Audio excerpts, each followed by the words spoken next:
Hey guys, so my name is Courtney Amandaa and I am going to be breaking down the 10 most common mistakes small business owners or new entrepreneurs make in the first year of their opening their business. So we all start out somewhere. If it's with a dream, a goal, a thought, something. We all start off with something. I always say most entrepreneurs are like hustlers. They are hustlers at heart. They have a goal, they have a dream, they're trying to achieve it, they're going to find a way to get it. But the difference between a hustler and an entrepreneur is that an entrepreneur knows that what got them to the point they're at right now is not going to get them to that next level. A hustler's going to keep doing the same thing they know. So I've been a struggling entrepreneur for about 3 years now, and I finally cracked the code. I finally found out how I can go from a steady income to scaling my income. And I want you guys to learn from my mistakes. So here are the top 10 mistakes that I've made as a new entrepreneur. So coming in at number one, the first mistake that I made as a new entrepreneur was not having a business plan. I don't know what was going through my mind. I don't know what was happening, but all I know is me starting a business with no business plan, no clear, concise idea was probably the worst mistake ever. Like I started off failing. Coming in at number two, mistake number two, I think that one would be not doing market research. I had no idea who I was marketing to, who my products were for. I was just out here selling stuff to everybody. And as y'all know, when you sell to everybody, you sell to nobody. You have to do market research in order to figure out who you're selling to, where they are, and how you're supposed to even market to them. You can't just sell an apple and say, hey, Steve, here's an apple, you should buy it. Steve needs to know why this apple is for him. You should know why this apple is for Steve. And that's how products are sold every single day.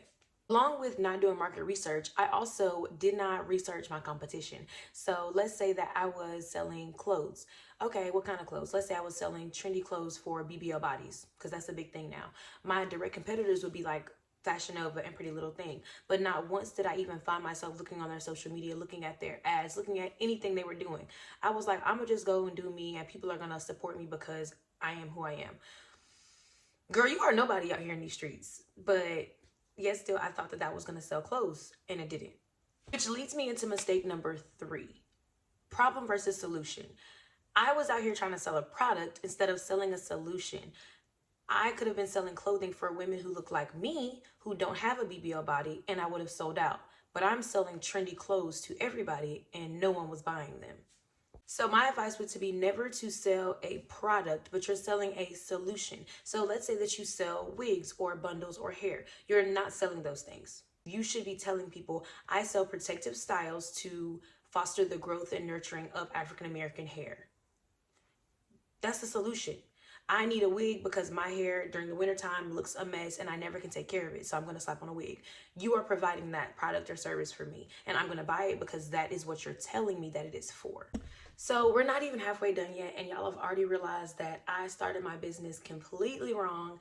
I had no idea what I was doing. I was literally clueless. I was the girl that your grandma would look at and be like, bless your heart. I was the bless your heart baby. Like, I really wish somebody would have told me the things that I am telling y'all because, whew, I could have saved so much time and so much money. But rolling in at mistake number four, my marketing plan was non-existent. I didn't know what a marketing plan was. I didn't know that marketing was this big umbrella of social media, email marketing, SMS, text messages, except I didn't know any of that.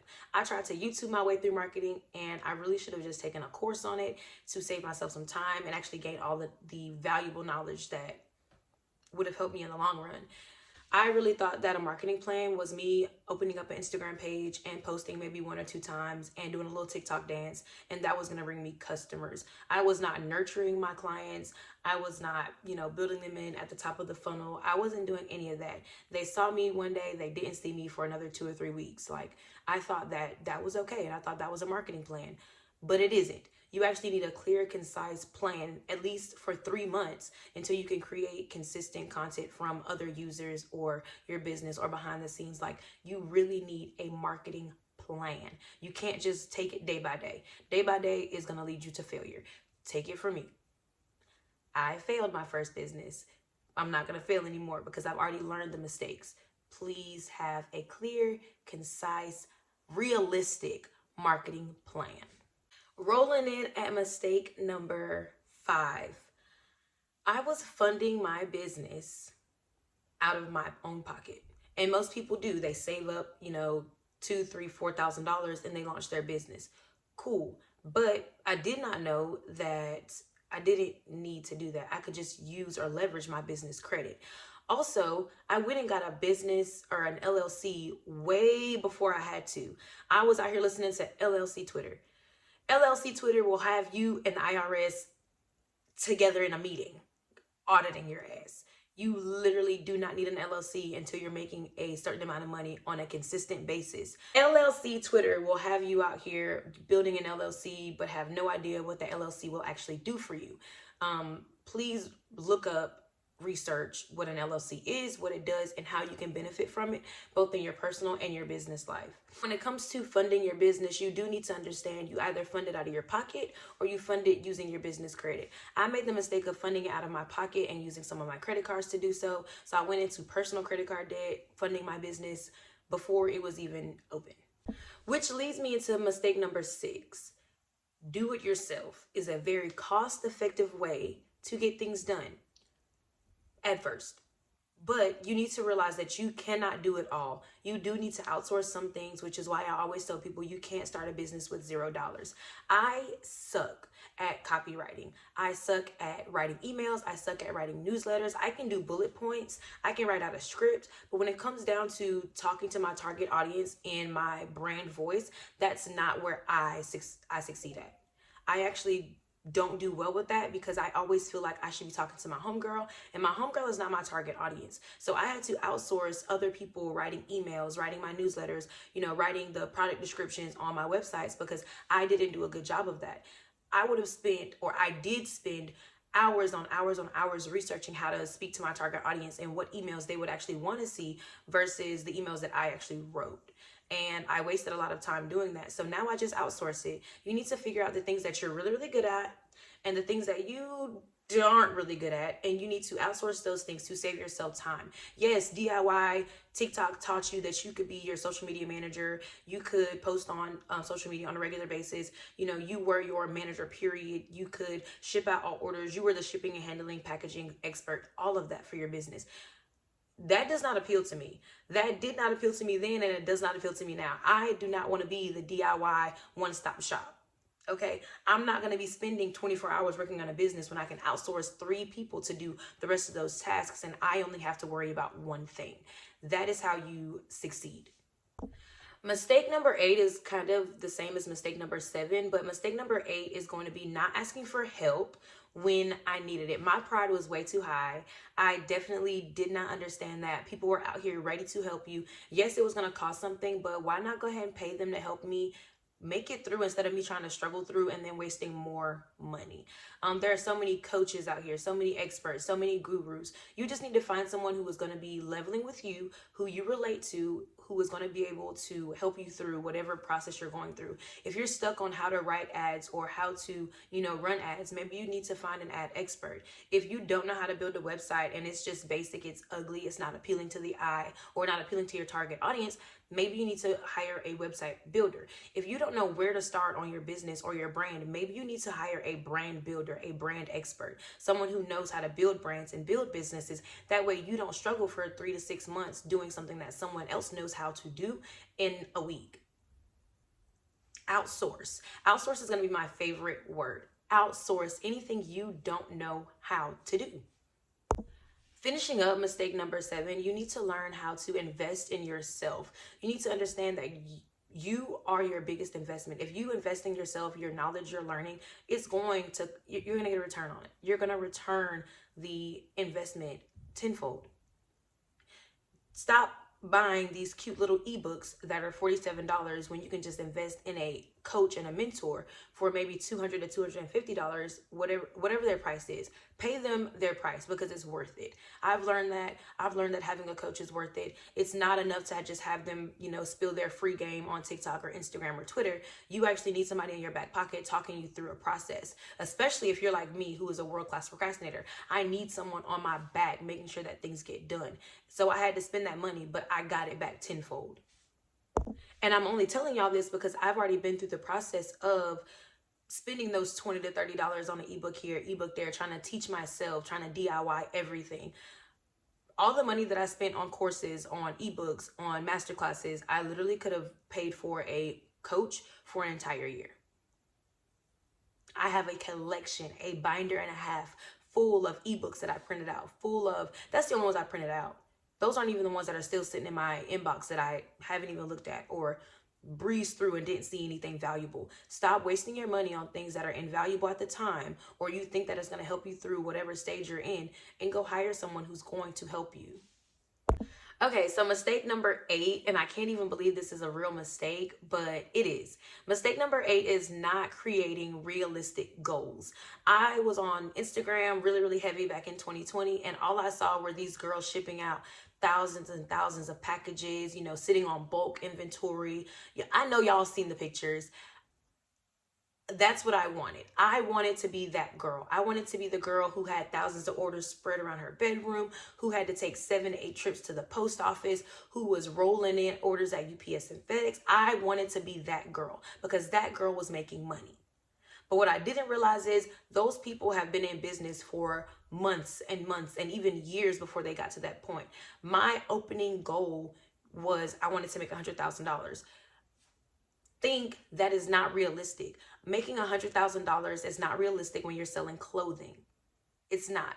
If you're selling furniture and your furniture pieces are anywhere from $500 to $1,000, by all means, that may be tangible, but it's not tangible. It's not realistic when you're first opening a business. It's your day one and you want to make $100,000 in 30 days.